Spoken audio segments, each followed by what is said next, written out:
اللہ کریم نے فرمایا هو الذی ارسل رسولہ بالہدی ودین الحق، فرمایا وہ قادر مطلق ہے جس نے اپنے رسول کو ہدایت اور حق دے کے بھیجا ہے۔ دو چیزیں دے کے بھیجا ہے، ہدایت اور حق۔ کتاب ہدایت اور حق حضور لے کے آئے۔ کس لیے بھیجا ہے؟ کہ نیرا تسبیح پڑھیں اور سو جائیں؟ نیرا جناب عبادت کریں اور آرام کریں؟ نیرا جناب تلاوت کریں اور آرام کریں؟ نہ، هو الذی ارسل رسولہ بالہدی ودین الحق، وہ رب ہے جس نے اپنے نبی کو، اپنے رسول کو ہدایت اور حق دے کے بھیجا ہے۔ کیوں؟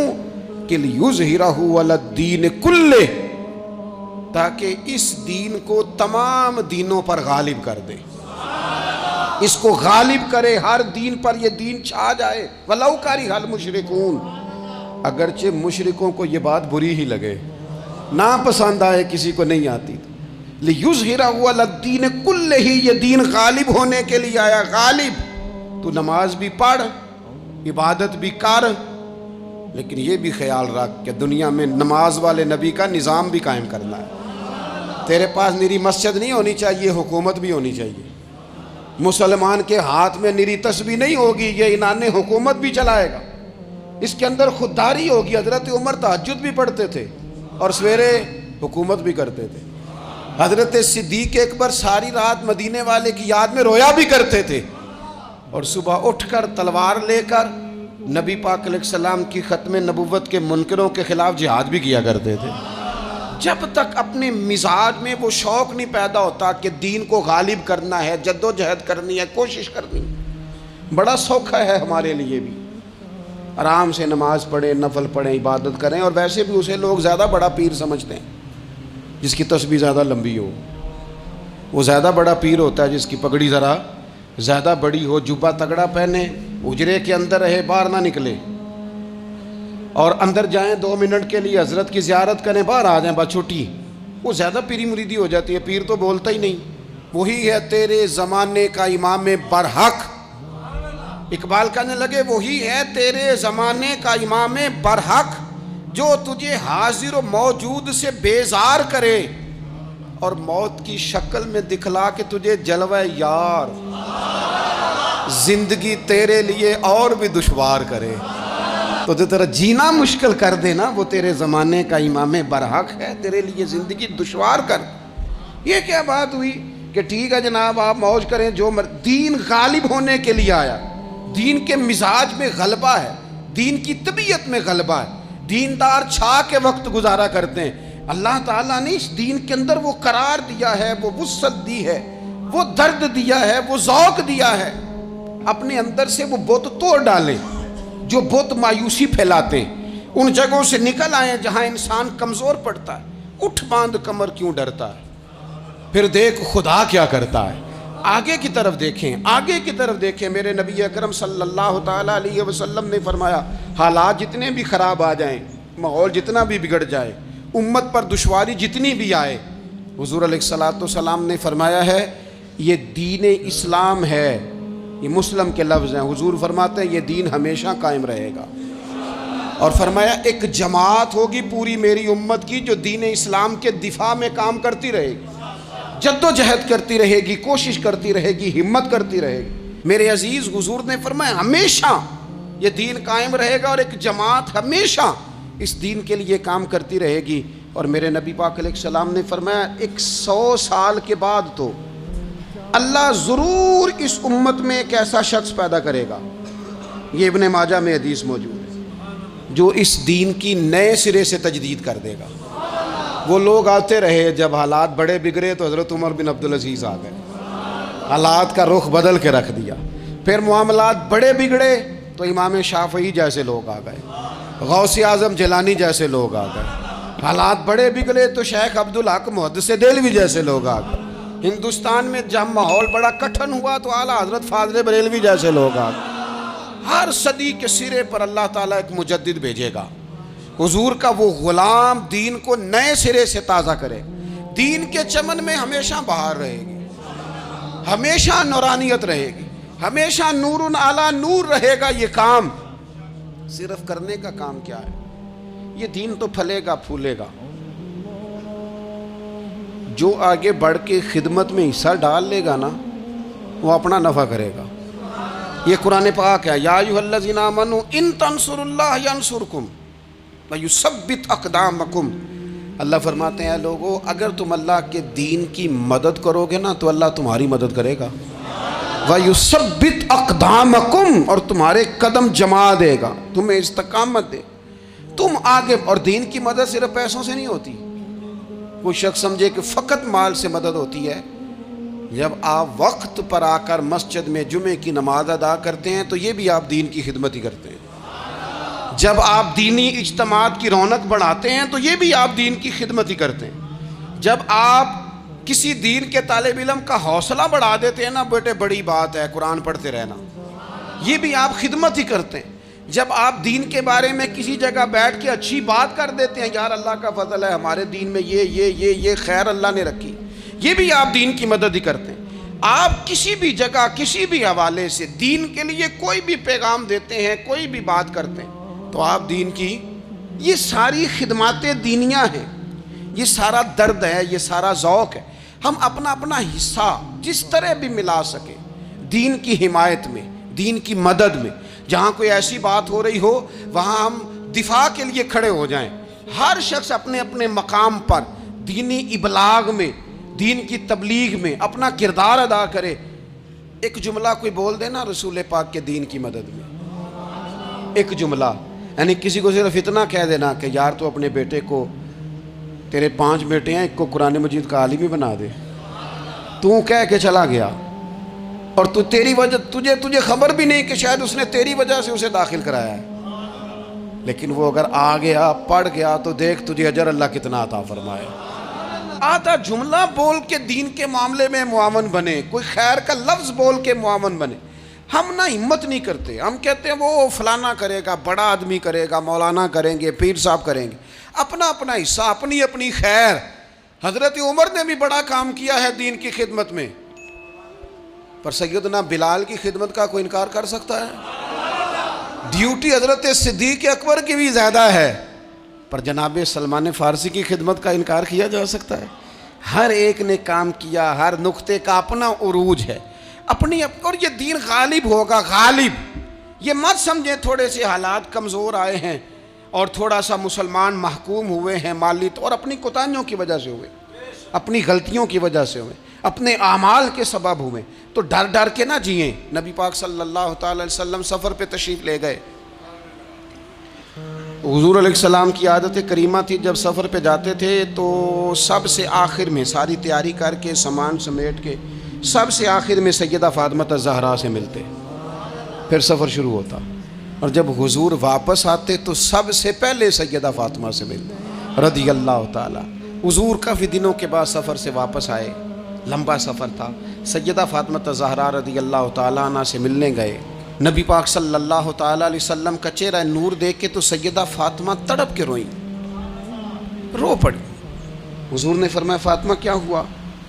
عرض کرنے لگے یا رسول اللہ تھکاوٹ کے اثرات میں آپ کے چہرے پہ دیکھ رہی، اور حضور کپڑے یوں لگتا ہے بڑے پرانے پہنے ہوئے ہیں آپ نے، حضور اتنی مشقت کیوں کرتے ہیں آپ، اتنی محنت، اتنی جدوجہد؟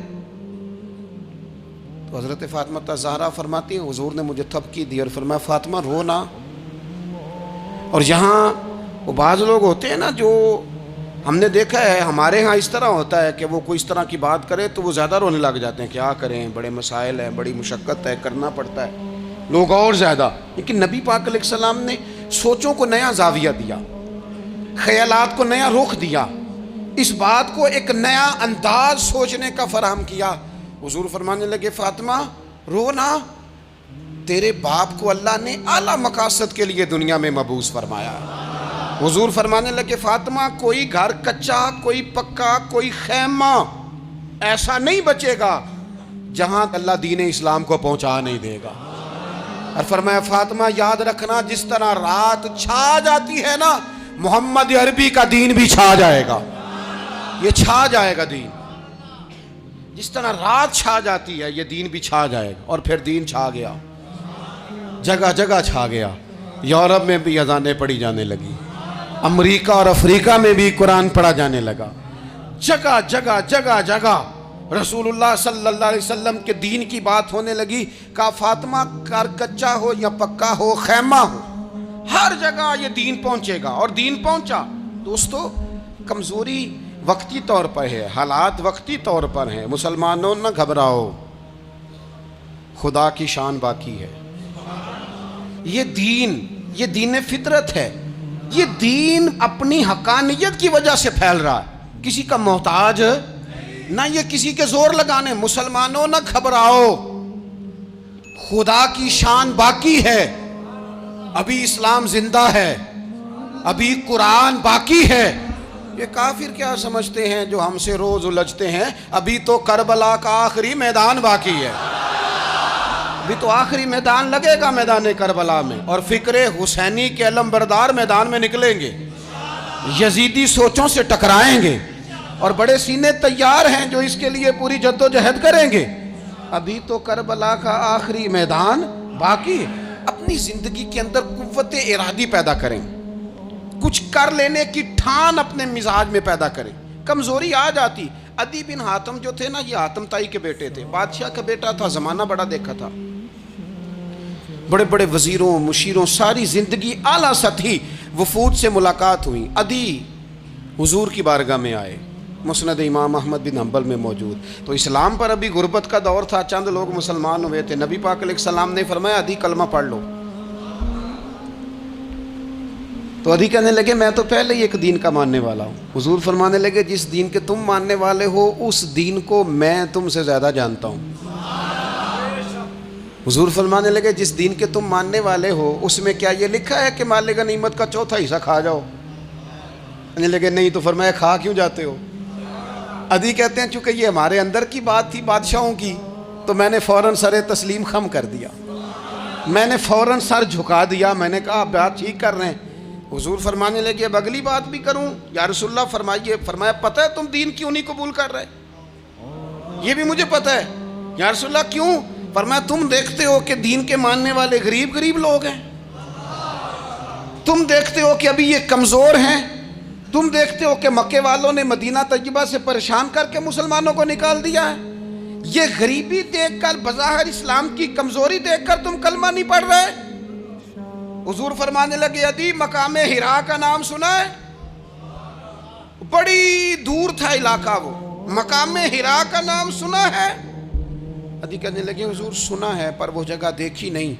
محبوب فرمانے لگے سن، میں وہ وقت لے کے آؤں گا، میرا دین اس طرح نافذ ہوگا کہ ایک عورت مقام حرا سے اونٹنی پہ اکیلی بیٹھے گی اور اکیلی آئے گی اور آ کے بیت اللہ کا طواف کرے گی، سوائے اسے اللہ کے کسی کا خوف نہیں ہوگا، رب کے علاوہ کسی سے نہیں ڈرے گی۔ یہ دور آئے گا، تو دیکھ رہا ہے کہ صرف مکے پہ حکومت نہیں دنیا پہ مسلمان چھا جائیں گے۔ اور حضور فرمانے لگے کسرا کا نام سنا ہے؟ کہا حضور وہ تو بظاہر اس وقت بڑا تگڑا بادشاہ ہے۔ فرمایا اس کے علاقے بھی فتح ہوں گے، وہ خزانے مسلمانوں کے پاس آئیں گے۔ اور فرمایا تو تیسری بات نبی پاک نے بیان کی، فرمایا تو یہ دیکھ رہا ہے کہ مسلمانوں میں غربت ہے؟ فرمایا عدی ایک وقت آئے گا لوگ دینے کے لیے نکلیں گے پر انہیں لینے والا کوئی نہیں ملے گا۔ ایک وقت آئے گا لوگ دینے نکلیں گے لینے کوئی نہیں آئے گا۔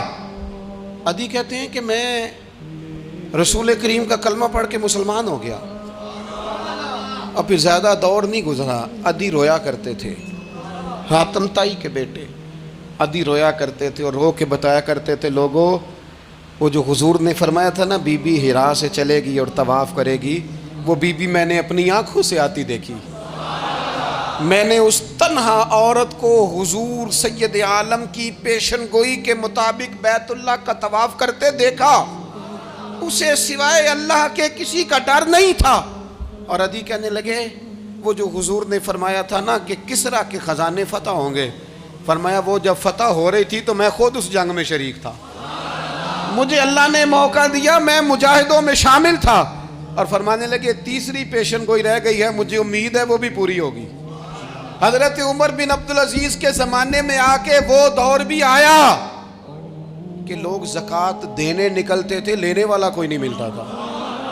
لوگ کسی کو غریب سمجھ کے صدقہ دینے لگتے تھے، وہ کہتا تھا بھائی لے جا، میں تو رات خود دے کے آیا ہوں.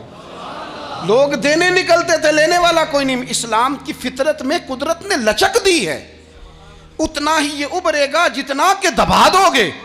یہ مولویوں کی وجہ سے، پیروں کی وجہ سے، سیاست دانوں کی وجہ سے نہیں چھائے گا. یہ کیوں چھائے گا؟ کہ ارسل رسولہ بالہدی ودین الحق. یہ اس لیے چھائے گا کہ اللہ نے بھیجا ہی حق کے ساتھ ہے، یہ آیا حق کے ساتھ ہے، لہذا چھا جائے. حق ہمیشہ چھا جایا کرتا ہے. اور وَقُلْ جَاءَ الْحَقُّ وَزَهَقَ الْبَاطِلُ إِنَّ الْبَاطِلَ كَانَ زَهُوقًا. جب حق آتا ہے تو باطل خود بخود چھپ جاتا ہے، اور باطل ہوتا بھی مٹ جانے کے لیے. بس نا یہ دین چھا. حضرت خباب بن الارت رضی اللہ تعالیٰ عنہ فرماتے ہیں ہمیں بڑی تکلیف دی کفار مکہ نے، قریش نے بڑا ستایا. نبی پاک علیہ السلام خانہ کعبہ کے ساتھ ایک چادر لے کے آرام فرما رہے تھے. ہم حضور کی بارگاہ میں گئے، یا رسول اللہ دعا کریں یہ تباہ ہو جائیں، تنگ بڑا کرتے ہیں. حضور آپ دعا کریں اللہ کی بارگاہ میں. تو حضور اٹھ کے بیٹھ گئے، فرمایا جلدی نہ کرو، تم سے پہلے ایسے لوگ گزرے ہیں جن کو گڑوں کے اوپر رکھ کے نا تو آروں سے کاٹ دیا جاتا تھا، وہ 2 ٹکڑے ہو جاتے تھے. فرمایا جلدی نہ کرو، تم سے پہلے ایسے لوگ گزرے ہیں کہ لوہے کی کنگھیوں سے ان کا گوشت نوچ دیا جاتا تھا، ہڈیاں تک زخمی ہو جاتی تھی، سی نہیں کرتے، زخم پہ زخم کھا کے جی خون جگر کے گھونٹ پی، آہ نہ کر لبوں کو سی، یہ عشق ہے کو دل لگی نہیں. کہا خباب تھوڑا صبر کرو. اور پھر حضور فرمانے لگے خباب یہ بات یاد رکھنا، جو دین میں لے کے آیا ہوں یہ غالب ہو کے رہے گا، یہ غالب ہوگا. غالب وہ ابو سفیان جو میدان احد میں کہتے تھے فلاں بھی ہم نے مار دیا، فلاں بھی مار دیا. جب 10,000 کا لشکر لے کے نبی پاک گئے تھے نا دوبارہ واپس، 10 سالوں میں 3 لوگ لے کے حضور مکے سے آئے، اور 10,000 کا لشکر لے کے جب دوبارہ گئے نا، ابو سفیان کہنے لگے لڑنا ہی نہیں، کیونکہ جس شان سے معصوم آمنہ آئے ہیں لڑنے والی بات ہی کوئی نہیں، طاقت ہی نہیں، آنکھ نہیں ملا سکتے تو ہاتھ کیسے اٹھائیں گے. لیکن پتہ ہے حضور کا طریقہ کیا تھا؟ سیاہ امامہ تھا، اونٹنی پہ بیٹھے تھے، اور گردن محبوب نے اتنی جھکائی تھی کہ وہ اونٹنی کی گردن سے لگ رہی تھی. اس شان کے ساتھ حضور داخل ہوئے. اذا جاء نصر اللہ والفتح ورأیت الناس يدخلون فی دین اللہ افواجا. اپنے اندر نہ تھوڑی سی، آپ 24 گھنٹے دنیا کمائیں، کوئی منع نہیں کرتا، مال کمائیں، جائیدادیں بنائیں، حلال کمائیں، جتنا مرضی کمائیں، لیکن نہ کچھ تھوڑا سا اپنے آپ کو دین کے لیے، صرف مالی طور پر نہیں. ہمارے ہاں ایک بہت بڑا مسئلہ یہ بن گیا کہ صرف مالی طور پر ہم سمجھتے ہیں دین کی مدد کر دیں. اگر آپ اپنے پتر کو نمازی بنا چکے ہیں تو ایک کام آپ نے دین کی خدمت کا کر لیا. اگر آپ کی بیٹی پردے کی عادی ہو گئی ہے تو آپ نے دین کی خدمت میں ایک حصہ ڈال لیا ہے. اگر آپ کے گھر کے اندر آپ ان ساری چیزوں کو بین کرنے میں کامیاب ہو گئے، یا ایھا الذین آمنوا قوا انفسکم واہلیکم نارا، ایمان والو خود بھی دوزخ سے بچو، اپنے اہل خانہ کو بھی بچاؤ.